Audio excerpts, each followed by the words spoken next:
What's up guys, my name is Zach and today I am driving a 1988 Nissan Gloria. Up front is a 2.0 liter V6 and down below is a 4-speed automatic transmission. Now I am super excited to be driving this Gloria Y31 for multiple reasons. First of all, I've driven the Y32 and so I'm going to be comparing and contrasting that a little bit, but also I love driving just older Japanese vehicles. This is a very, very popular one. If you watch anime, odds are this is in the background of most of it because in Japan these were heavily used as taxi cars, limo services, personal vehicles. So odds are this is sort of a background car of what made Japan Japan, and I'm excited to share that with you today. But if you would like to share your background car or maybe main star car with me, you can head on over to my website, zackparado.com/submit. It's a quick and easy submission form, takes under a minute to fill out, and I come out to you. But let's get back to that 2-liter V6 under the hood.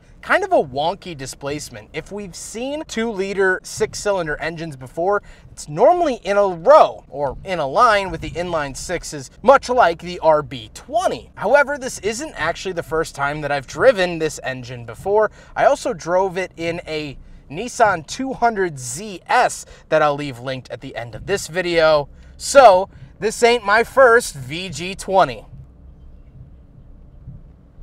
It's not very powerful here in the Gloria because the Gloria is so flippin' huge. But what it is smooth, quiet, contemporary, very reserved. Think of this more as a Cadillac engine and less like a Nissan RB20. This is buttery smooth. It's like talking with molasses in your mouth. A VG20. It's elegant, it feels refined, albeit small, and that's what Nissan was going for. They knew this was going to be used as a taxi, as a service vehicle. And so getting around Tokyo when the bigwigs need a ride, they wanted it to be nice and supple, and that's what you got. There were tons of other engine offers in the Gloria. They also got the VG30. You could also get a turbocharged VG20. You could get inline sixes. I think you could get a hamster wheel if you optioned it correctly. So tons of offers here in the Gloria. Yours might be different. Like I said, paired to a 4-speed automatic, it's doing the job. I don't want to talk about it anymore. Last but not least, the Gloria is rear-wheel drive. So how does it feel to actually drive the Nissan Gloria from 1988? It feels comfortable. It's relaxed. It's not in your face in any sort of way. You go over a bump and you bounce for the next 2 city blocks. Again, don't think sporty Nissan. Think Cadillac. This is before Infiniti was a brand, and so this was the upper echelon of luxurious Nissans. And that's very, very clear. With that stuff out of the way, let's talk about the interior. Well, in front of me, I have a bunch of physical gauges. Off to the left is my fuel and speedometer. Off to the right is my tachometer and coolant temperature. Plain, simple, no complaints. On the steering wheel, it just says Gloria, and that's it. I don't get anything else, don't really need anything else. And it does have pretty low slung grips, which really reinforces that cruiser sort of mentality. Off to the right, way up to the right, I have my gauge dimmer switch. Then I have a climate control vent and my rear defrost, power mirrors, as well as my power folding mirrors and fog light switch. And then I have my gas cap and rear trunk release. Moving on to the door, I have this really nice material, sort of a suede-ish material, and it feels really nice. And I do have my door lock and unlock, power locks, and my window switches, which are slightly angled towards me, which I really like. Moving into the center, I do have my digital clock, as well as 2 climate control vents, and then my volume tuning AM and FM knob. Very, very strange placement. Did not expect it to be up here, but it is. Then I do have my climate controls. I get a digital readout, which is fantastic for 1988. Some other buttons that I can't quite read, and it does say Auto Aircon. A very, very nice feature, again, for 88. Then I do have an aftermarket radio. It's been swapped out at some point in the past. Not really sure who did it. Down below, I do have a coin tray and cup holders. So these aren't the factory cup holders in the Gloria. Gloria doesn't have any factory cup holders, so it fails by default, but these also added cup holders fail as well.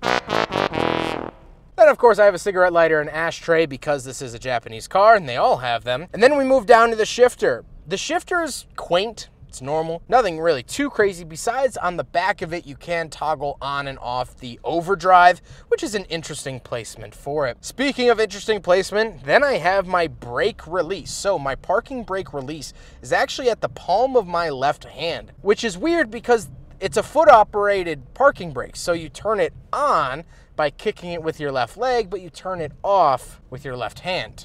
Kind of an interesting setup. Then we do have a center console, and we'll talk about the seats. The seats are incredibly plush, incredibly comfortable, and just by looking at them, these seats make you feel a certain way, a sort of bygone era of luxury, and that's exactly what the Gloria delivers, and that's what I am pleasantly enjoying. However, speaking of seats, we do have back seats, so let's go do a back seat review. All right, so we're in the back of the Nissan Gloria from 1988. First of all, right off the bat, you could see there's a lot of burgundy back here.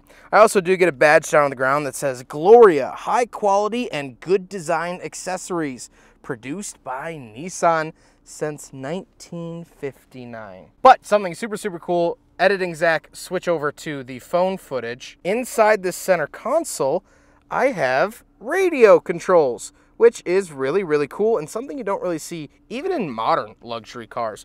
Very nice. I also do get some added cubby space. But it is just, this is the place to be. Riding around Tokyo, looking up, seeing the sights, seeing the cherry blossoms out of the back of this. That's really cool. I don't know if you could see on camera, I hope you can, but over here, I do have a swing arm for the passenger side seatbelt. So, because this doesn't have a B-pillar over here, it's completely open on the side of the car. In order to get that cool look, Nissan actually made it so you could pull the seatbelt out of the way. Kind of ingenious thinking. Over-engineering for sure. I don't know why cars physically don't need B-pillars. It makes it way more complicated, but it's definitely cool.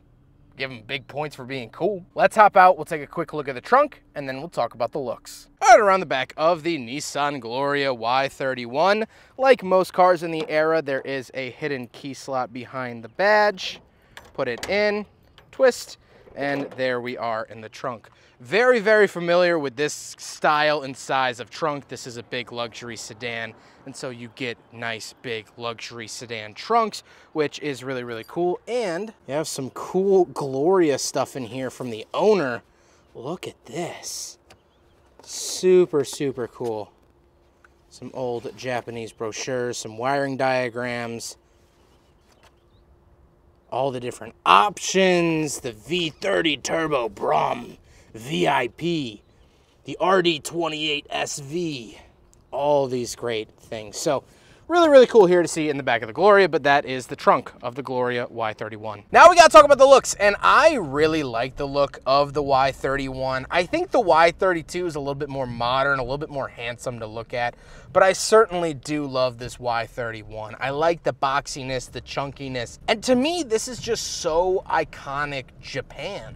And it's something that we never got here in the States. We never got the Gloria or the Cedric or a lot of Nissan's fantastic vehicles. If you asked me to list all of them, this video would just turn into a Mr. Beast counting challenge. I mean, Nissan made so many cool, fantastic cars that us Yankees never got the privilege of owning until they became 25 years old. So this is yet another one to check off of that list. But with all of that being said, let's get on to my final thoughts. What do I think driving the Y31 Nissan Gloria? Well, having driven the Y32 and loving it so much, the Y32 is great, but this Gloria seems to have a little bit more class to it, a little bit more elegance, a little bit more pride in being comfortable. You see, that Y32 is like the modern skyscrapers that we have. Feats of engineering, brilliant in their own right. This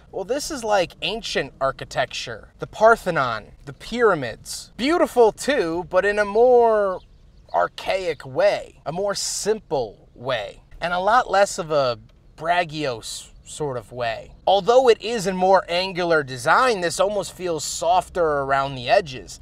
This isn't in your face about how luxurious it is, and yet it is such a fantastic experience. The Y32 is flying first class. The Y31, that's flying private, baby. I feel important in this vehicle when I'm not.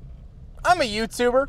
I ain't important. But the Gloria makes me feel like I can achieve more. Makes me feel like I have achieved more. And when a car can do that, that's a very special thing. I love the Nissan Gloria Y31 or Y32. If anyone wants to drop one off at my doorstep, I won't complain, whichever generation.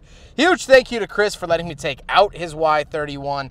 This is such a cool car. It's so luxurious. I am comfortable. And for the first time all day, I am not sweating my skin off. Chris is absolutely awesome. I've been filming a bunch of his vehicles today, as you'll see in this quick little B-roll shot, which they might already be out on the channel. They might be coming soon to the channel. I'm not quite sure how the schedule will figure out. But Chris has been absolutely awesome, super knowledgeable of all of these vehicles, and I can't thank him enough. But I hope you guys enjoyed the video. Don't forget to rate the video, comment on the video, and subscribe if you really liked it. Take care, guys.